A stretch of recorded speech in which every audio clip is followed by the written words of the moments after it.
ооз ачуу, ооз бекитүү учурунда туура тамактанбасак кайра эле ден соолукту бузуп алабыз. Сөзсүз түрдө мисалы ооз бекиткенге келгенде жеңилирээк тамактанышыбыз керек. Анан биз жанагындай сууну көбүрөөк суусундукту колдонууга аракет кылышыбыз керек.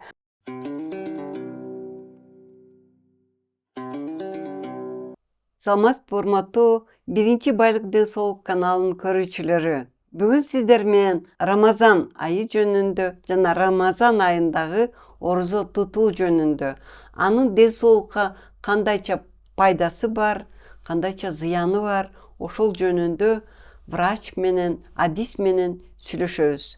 Суроолор өтө көп.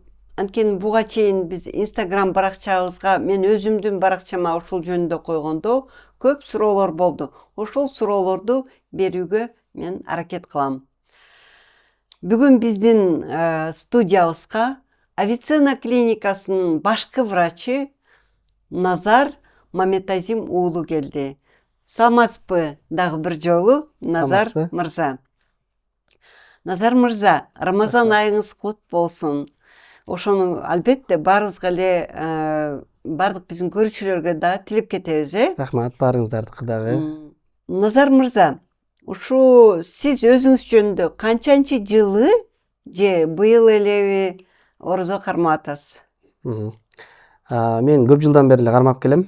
Мектепте окуп жүргөндө дагы ата эне менен чогуу кармачумун. Анан ортолукта студент болуп жүргөндө бир аз кармоо оорураак болгон үчүн кармабай калган учурлар болгон. Андан кийин көп жылдан бери эле кармап жүрөм. Эми ушу мага көп суроолор беришти. Орозо убагында кан тапшырса күнөө болот. Анан кийин кантип кармаш керек, пайдалуу болобу? Мен арыкташ үчүн кармап атам деген суроолор пайда болду да.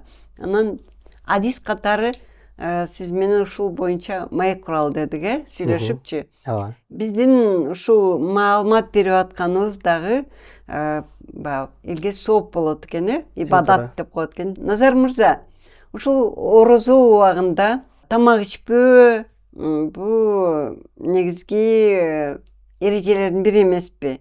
Анан ал кандайча ден соолукка таасир берет? Жакшыбы, жаманбы? Ошол жөнүндө жалпылап айтып берсеңиз. Биринчиден ушул биздин жалпы мусулман калкынын кармаган орозосу кабыл болсун. Ушул орозо айында жеңил өтүп, баарыңыздарга ден соолук каалап өтөм. Экинчиден, баягы орозо кармоо бул бир арыктоо максатында эмес же башка максатында эмес, ошо чындыгы орозого ниет кылып кармоону дагы мен сунуштайм. Себеби дегенде эң биринчи милдетибиз бул ден соолук үчүн эмес, башка нерсе үчүн кармоо. Андан кийинки нерсе ушул ден соолукка бул орозо кандай таасир берет, кимдерге кармаганга болот, болбойт, кыскача айтып өтөлү.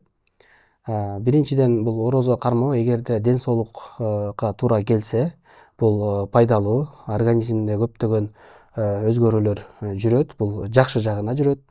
Анын ичинде инсулиндин бөлүп чыгуусу жана кандагы канттын өлчөмү төмөндөйт.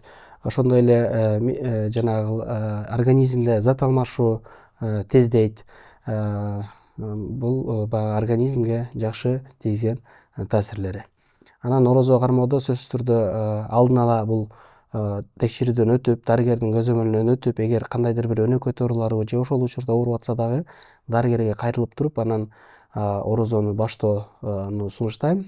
Себеби кандайдыр бир орозо кармайм деп оорусун күчөтүп алып, ден соолугуна зыян алып келип алышы толук мүмкүн. Анда ушу орозону баарына тең кармоо боюнча дагы бир жолу түшүндүрүп берсеңиз. Кээ бирлери ойлойт, орозо кармасам эле ооруман айыгып калам, жакшы болуп кетем дегендичи. Же биз медицинада айтабыз, анын метод плацебо ушул. Бул ден соолукка эгерде мисалга алсак, сахардын диабет, кант диабети оорусунда бул кант диабетин экиге бөлсөк болот. Биринчи, анан экинчи типтепчи. Бул учурда жана инсулин азыраак бөлүнүп чыгышы мүмкүн, бирөөсүндө такыр бөлүнбөй калышы ыктымал да. Биринчи типтерде көбүнчө сөзсүз түрдө дарыгердин көзөмөлүндө гана кармоо сунушталат. эгерде аны баягы туура эмес оорусуна карабай кармап алса, ошол канттын өлчөмү көбөйүп кетип же болбосо өтө түшүп кетип дагы ден соолугуна зыян алып келе болушу мүмкүн. Экинчи типтерге кармаса болот, алар деле мүмкүн болушунча ушул дарыгеринин өзүнүн жанагы дайым көрүнүп жүргөн дарыгери менен кеңешип, анан ошол учурда сахардын өлчөмү канча болуп атат, ошого дагы көз каранды болот. Эгерде канттын өлчөмү нормада болсо, аларга деле кармаганга эч кандай мындай Противопоказания жок, каршылык жок.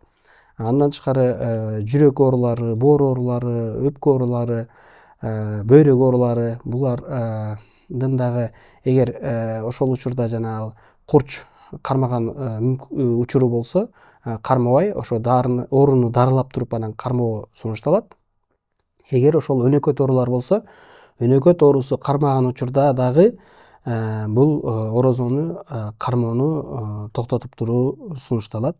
Эгер өнөкөт оорусу кармабай турган учур болсо, анда кармаса деле болот. Андан тышкары жанагы давление, кан басымдын дагы төмөндөп кетиши, жогорулап кетиши дагы бул орозодо мындай жакшы көңүл буруу керек. Анткени орозо учурунда түшүп кетүү же жогорулап кетүү коркунучтары дагы бар. Ошондуктан сөзсүз түрдө дарыгердин көзөмөлүнөн өтүп, анан эгер дарыгер уруксат берсе, анда кармаса болот. Жакында эле ушундай бир суроо болду. Ошого жооп берип койсоңуз. Менин анализ тапшырдым. Кандагы глюкозам 9 деп жазыптыр. Кармасам болобу? Кандай кеңеш бересиз деп. Балким ушул бизге суроо берген киши азыр карап атат. Эгерде биринчи жолу тапшырып бул 9 болгон болсо, ал сөзсүз түрдө дарыгерге кайрылыш керек. Себеби 9 деген бул ачкарын тапшырган болгон болсо, анда бул кант диабетинин белгилери бар деген сөз. Дагы башка дагы анализдерди тапшырыш керек. Ошондуктан дарыгерге биринчи кайрылып, анан ошол диагнозун так койдуруп, анан ошого жараша орозо кармоо керек экени такташ туура болуп эсептелинет. Себеби дегенде бул биз бир эле жолу ошол канттын өлчөмү канча экенин билип жатпайбызбы? Мүмкүн ал кайра башка анализдерди тапшырып келгенде же болбосо кандайдыр бир диетага отурганда ошол канттын өлчөмү дагы нормага келип калышы мүмкүн. Андай коркпостон эле орозону кармай берсе болот. Бирок кайра орозо ошол учурда канттын дагы көтөрүлбөшүнө мындай шарт түзөт, пайдалуураак деп айтсак болот. Демек, биринчи иретте врачка барып текшериш керек, Сөзсүз түрдө. Бул сахарный диабетпи же эмне, кандай оору? Балким туура эмес анализ тапшыргандыр. Ошонун баарын биринчи такташ керек экен, Сөзсүз түрдө. Дагы ушу суроолорго эле өтөйлү эмесинен. Бирөө айтат, менин учетто турам дейт, гипертензия деген оору менен дейт. Анда кандай кылсам болот дейт. Артериальный гипертензия болгон болсо, бул эми жанагы кан давлениясын жазбаптыр да? Кан басымдын эми жогорулашы. Кан басымдын жогорулашы бул өнөкөт оорулардын бири болуп саналат. Бул өнөкөт оорулары бар кишилер, булар ар дайым кан басымга дары ичип жүрүш керек. Булар эч качан кан басымга ичкен дарыны орозо учурунда үзбөстөн, эгерде бул кан басым ошол дары менен нормада жүрсө, орозону кармай берсе болот. Бирок дарысын үзбөй өз учурунда ошол 1 маал же 2 маал жазылат бул кан басымдын дарылары. Эгерде 1 маал жазылса, эртең менен же кечинде ооз ачканда же ооз жабаарга чейин, 2 маал болсо ооз ачкандан кийин, анан ооз жабаарга чейин сөзсүз түрдө дарыларын үзбөй колдонуп турушусу шарт. Анда менде суроо пайда болду. Балким 2 жолу эмес, эртең менен кечинде эмес, түштө дары ичиш керек. Анда орозо бузулуп калабы? Негизи кан басымга ичилген дарыларды бул эртең менен же кечинде, же болбосо эртең менен кечинде, бул 1 маал болсо эртең менен же кечинде, же эртең менен кечинде жазылат. Анан кан басымы бар ооруларга бул ушул режимди кармап иче берсе болот. Башка учурда мисалга алсак, кандайдыр бир оору, курч оорулар пайда болду. Ал учурда антибиотик жазылды деп коеюн. Ал антибиотикти 3 маал ичиш керек да, эртең менен, обедте, кечинде. Анда бул түшкү дарыны ичип аткандыктан орозону кармоо болбойт, сунушталбайт. Себеби дегенде бул дарыны ичкенде бул орозо бузулат. Ошондуктан дарыны эч качан убагында үзбөш керек. Орозо кармоону анда ал учурда сунуштабайбыз. Дагы бир суроо анда, онкологиялык оору, ашказан ооруйт экен, язва желудка деп биринчи коюлуптур. Анан кийин барып баягы онкологиялык оору деп суроо коюлуп, азыр текшерилип атам дейт. Мен орозо кармасам болобу деген суроо. Бул учурда болбойт. Себеби дегенде ашказанда жара бул бар учурда узак ачка жүрүү сунушталбайт. Ошондуктан тем более бул онкологиялык ооруларга да подозрение болуп атыптыр. Ошондуктан бул учурда кармоо сунушталбайт. Так диагнозду коюп, качан гана дарылоо жүргүзүлүп, эми жакшы ниет кылайлы, бул ошо жөнөкөй эле ашказан жарасы болуп калсын деп, ошо ашказан жарасын дарылап, качан гана ошол ашказан жарасы кетип, гастроскопиялык изилдөөдөн эч качан язвасы жок деген, жарасы жок деген заключение алганда гана орозо кармоого болот. Анда дагы сөзсүз түрдө дарыгердин көрсөтмөсү менен. Эгерде жарасы чоң болсо, же болбосо жарасы бат-баттан кармай берген учурлар болсо, анда дагы сунушталбайт. Кээ бир учурда биз атайын дарыларды колдонуп дагы орозо учурунда ошол жарага алып келбей турган дарыларды дагы колдонууну сунуштайбыз. Ооз жабарда же болбосо ооз бекиткен, ооз ачканда же ооз жапкан учурларда. Бул жерден мен да сизге кошумча айтып кетейин. Албетте баягы ден соолугунда кандайдыр бир көйгөй болсо, анда орозону токтотуу парз.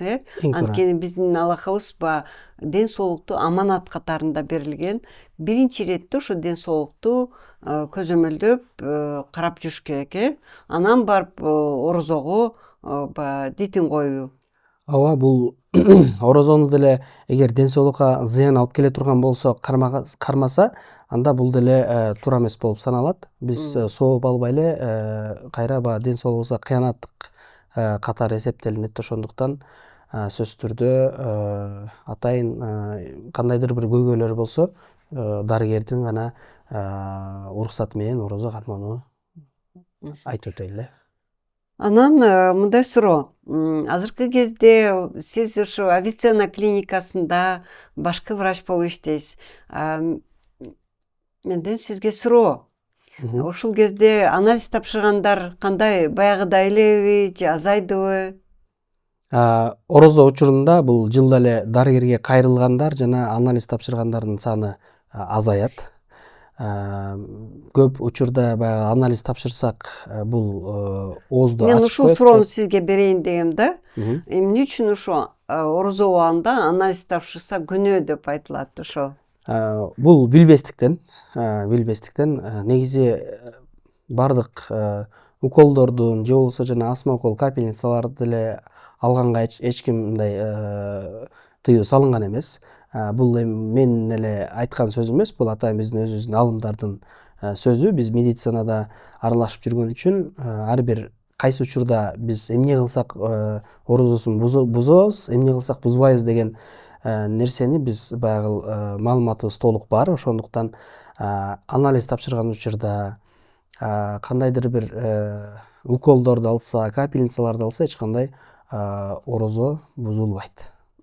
Анан бирок көп учурда мисалы эртең менен сарылыкты тамак ичишет. Тамак ичкенден кийин сөзсүз түрдө баягы жетиштүү убакыт өтүш керек. Кээ бир анализдерди алганга дагы болбойт. Мисалга алсак, эртең менен саат 6-да оозун бекитти, кайра 7-8-де келип туруп анализ тапшырса, мисалы ошол эле канттын өлчөмү баягы башкача көрсөтөт. Ошондуктан бул жерде да дарыгер менен кеңешип, сарылыктан кийин канча убакыт өткөндөн кийин гана биз анализ тапшырсак болот, тапшырганда да кайсы анализдерди тапшырсак болот деп тактап туруп анан тапшырганы туура болуп саналат. Тамак ичип алганда баягы көрсөткүчтөр башкача болуп калат да, э? ооба. Бирок жанагы башка анализдерди, ошол эле общий анализ крови же башка анализдерге тапшырса болот экен да. Аларды тапшырса боло берет. Демек бул көбүнчө түшүнбөстүктөн келип чыгыптыр да, э? Ооба, бул Баягы билбестиктен келип чыккан билбестиктен нерсе. келип чыккан да. Мгм. Баягы сууну азыраак ичкендиктен, мисалы ошол эле гемоглобиндин курамы азайып калышы мүмкүн. Көбөйүп. Көбөйүп, Көбүрөөк көрсөтүп калышы көбөйүп. мүмкүн. Анткени суудан азыраак ичет да, э? Бул компенсаторно жана организмдин реакциясы болуп саналат Бирок да. бул эч кандай деле таасир бербейт да. Болгону 2-5 миллилитр алынат экен, анан Ооба. эртең менен тапшырылат, э? Ооба, бул баягы биз Чубак ажыбынын айткан насааттарында мен көп угам. Ушул орозо боюнча айтканда, кан алуу эч кандай орозону бузбайт. Эгерде көп кан алып, адамда алсыроо келип, адамды кыйнаган учурга алып келсе, анда бул макру деп айтылат. Бирок кан алган учурда ал аз эле алынат. Эч кандай адамды мындай алсыроого же башка нерсеге ал алып келбейт. Жакында бир интернеттен көрүп калдым. Жаш балдар, кыздар тоого баратышат. Менен билесиз, тоо сүйүүчүлөрдөн. Анан тиги тоодон суусайт да адам, тер дегенде өтө кыйналып атышат. Ошондойго сиз кандай бир кеңешиңиз бар эле? Орозо учурунда Деги эле орозо учурунда баягы физический нагрузка деп коебуз го, орусча, кыргызча эмне дейт? Оор жумуш жасап, кыйналып, сууну тердеп, ошондойдо. Негизи орозо учурунда баягы ашыкча мындай энергияны корото турган нерселерди кылбоону сунуштайбыз. Көп ысык жерлерге чыкпоону, мисалы баняга барбоону. Себеби дегенде баягы биз жөнөкөй учурда биз жана суу ичип, башка кылып организмди восстановление кылып алабыз. Орозо учурунда ал нерсени кыла албагандыктан организмге жана суунун жетишсиздиги жана башка көйгөйлөрдү алып келиши мүмкүн. Ошондуктан биз баягы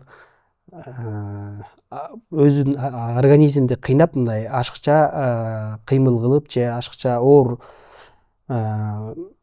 мисалы оор жумуштарды да кылып кыйналууну сунуштабайбыз. Бир жаш кыз общий анализ кровинде баягы анемиясы бар экен, өзү деле учетто турат экен, апасы дагы ошол эле оору менен кандай десем, ошондой диагнозу бар экен да. Анан орозо кармаганда башы ооруп, өзүн алсыз сезип, деги эле кыйналат экен. Ошол эмне кандай сунуштайсыз? Бул учурда сөзсүз түрдө дарыгерге кайрылып, ошол эмне жетишпесе, ошол жетишпеген нерсени восстановление кылып, баягы калыбына келтирип, анан гана орозо кармоону сунуштайм. Себеби дегенде бул эгерде кан өзү дагы төмөн болсо, гемоглобин төмөн болуп атса, орозо учурунда ал дагы төмөндөп кетүү коркунучу бар. Ошондуктан өзүн өзү кыйноо бул жерде кереги жок, э?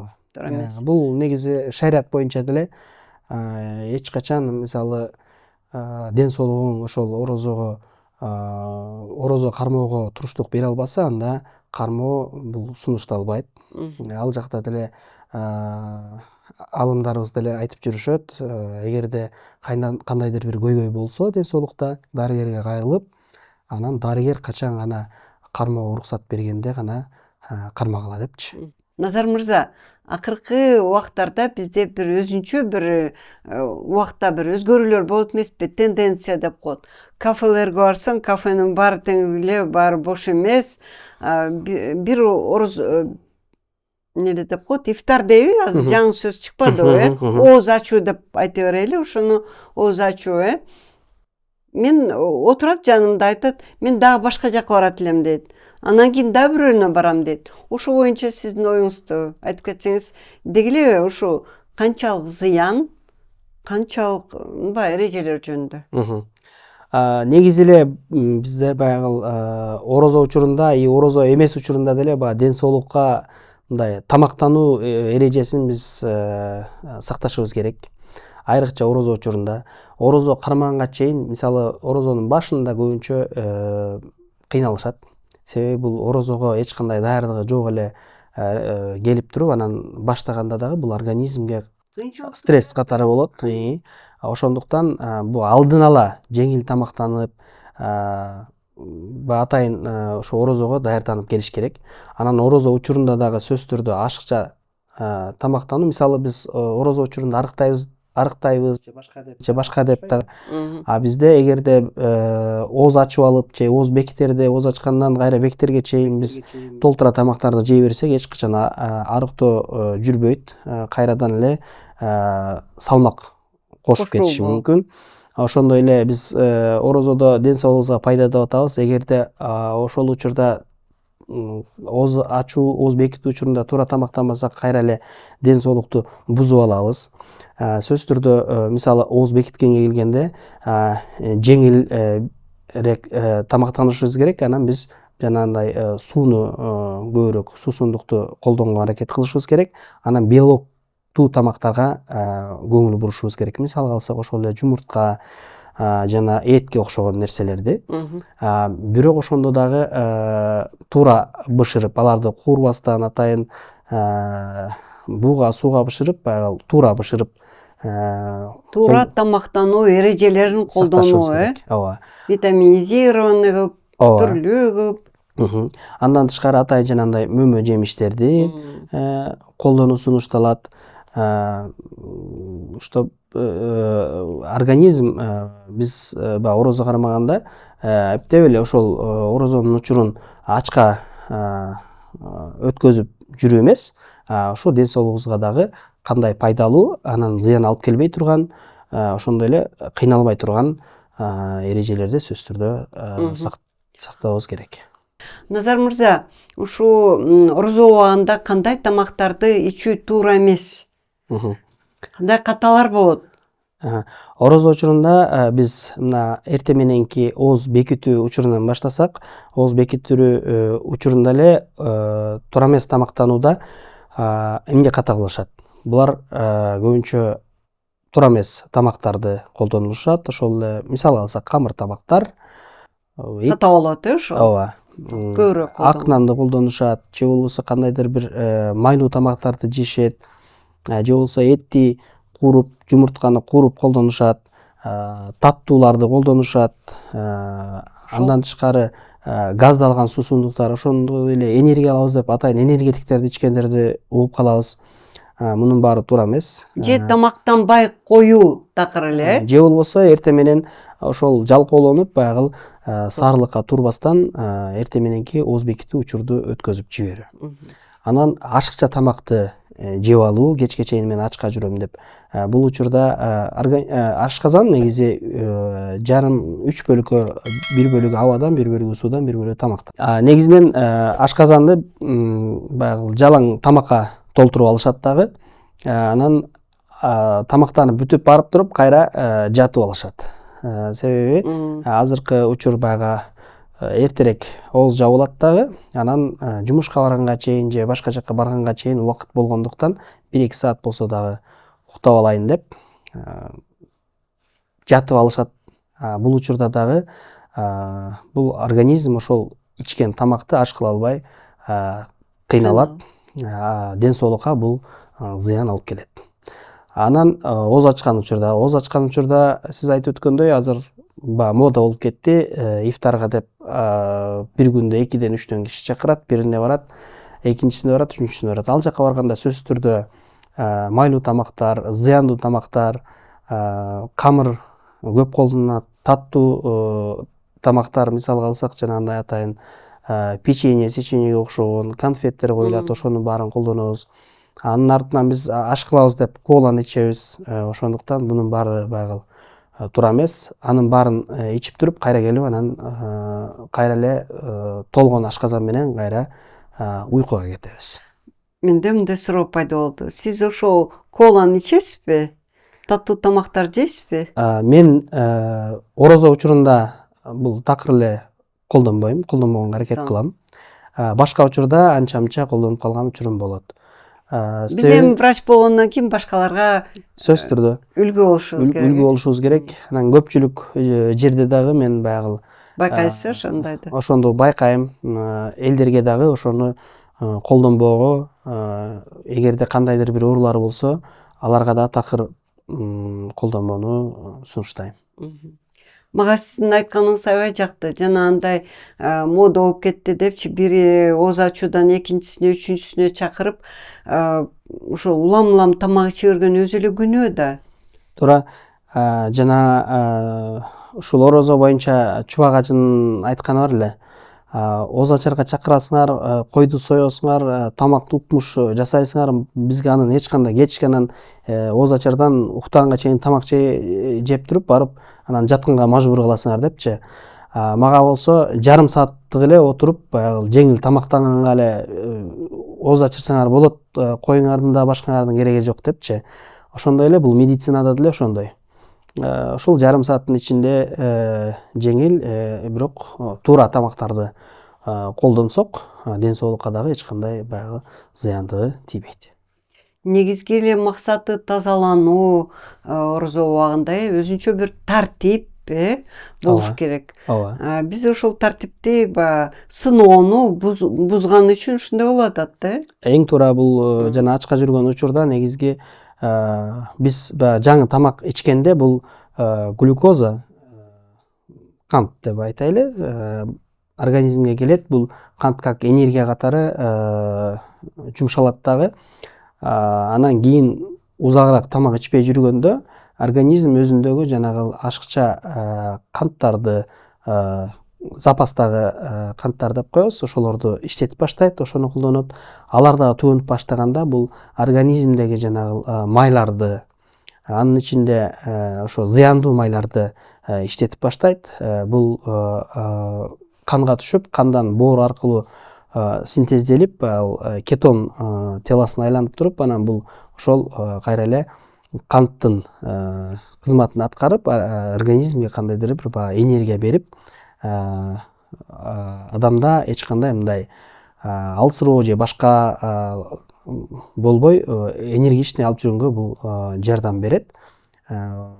Ачка болуу менен биз баягы организмдеги ашыкча жана запас майларды да жоготконго шарт түзүлөт. Назар мырза, анда ушу тамактын түрлөрү жөнүндө айтып кетели. Кайсы тамак пайдалуураак деп ушу орозо убагында, мисалы ушул эле кофе, чайды ичүү, анан мына зыяндуу суюктуктар жөнүндө айтып кеттиңиз, ошол жөнүндө дагы токтоло кетсеңиз.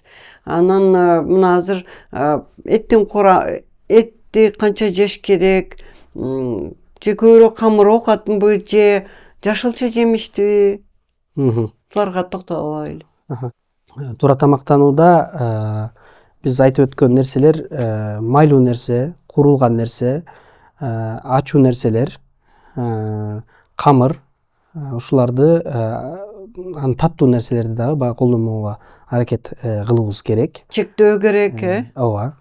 Андан тышкары туура тамактануулар кайсылар дегенде, булар ошол белок көп тамактар, булар жумуртка, этке окшогон нерселер. Андан тышкары бул жашылча мөмө жемиштер. Буларды дагы баягы ашыкча эмес, өз өлчөмүндө колдонууга аракет кылыш керек.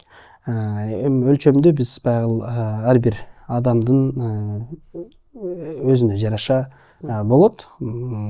Анан ашыкча той болбош керек, керектүү тойгонго чейин гана колдонушубуз керек. Андан тышкары бул кофе дагы көп учурда ооз ачарда, ооз бекитерде кофени көп колдонгонун дагы угуп калам. Бул баягы суусундук катары ичет да. Кофени ооз бекитип атканда колдонуу бул туура эмес. Себеби дегенде мунун жана мочегонный деп коет, сийдикти тезирээк чыгарат, зараны баягы көбүрөөк батыраак чыгарууга жардам берет. Эгер сиз ооза бекитип атып туруп кофе ичкен болсоңуз, анда зараңыз батыраак чыгып кетет. Зара чыкканда бул организмдеги суюктукту жоготуу болуп саналат дагы. Көбүрөөк суусап, анан организм жана безбожье, жана суунун жетишсиздиги пайда болушу мүмкүн. Ошондой эле энергетик суусундуктар дагы бул ошондой касиетке ээ. аны ичкенде дагы энергия бербестен ошол сууну чыгарып салып сизди алсыроого жана кандайдыр бир ден соолугуңузга зыян келтириши мүмкүн. Кошумча витаминдерди, кошумча баттарды кабыл алуу боюнча дагы бир суроо бар. Негизи эле ал кандайдыр бир витаминди ичүүдө же болбосо кандайдыр бир баттарды ичүүдө сөзсүз түрдө дарыгер менен кеңешкен туура болот. Анан ал жерде ошол дарыгер эмне жетишпесе ошого жараша жанагы дозаларын аныктап туруп анан жазып бергени туура деп эсептейм. Орозо убагында биз врачтар дайыма айтабыз, кыймыл жашоонун баягы негизи деп. Деги эле баягы мурда жасап жүргөн спорт кыймылы, басуу, чуркоого кандай карайсыз? Мындай оорураак нагрузкаларды деп коебуз. Аларды ооз ачкандан кийин гана жасоону сунуштайм. Себеби дегенде кандайдыр бир организмдеги кыйнап коюшу мүмкүн. Мисалы кандайдыр бир спорттун түрү болобу, чуркоо болобу, баардыгын ооз ачкандан кийин гана кылганы туурараак. Калган жумуштарды эч качан мисалы мен орозомун деп жатып албаш керек. Орозо учурунда деле кыймылдап, жөнөкөй жумуштардын баарын жасап жүрөрү эч кандай ден соолукка зыяны жок. Кайрадан бул пайдалуу. Урматтуу биздин каналдын подписчиктери, дайыма биздин каналдан ушундай кызыктуу өзүңүздүн ден соолугуңуз үчүн, өзүңүздүн эле эмес жакындарыңыздын ден соолугу үчүн туура маалыматтарды адистерден ала аласыз. Ар дайым биринчи байлыгыңыз ден соолук болсун.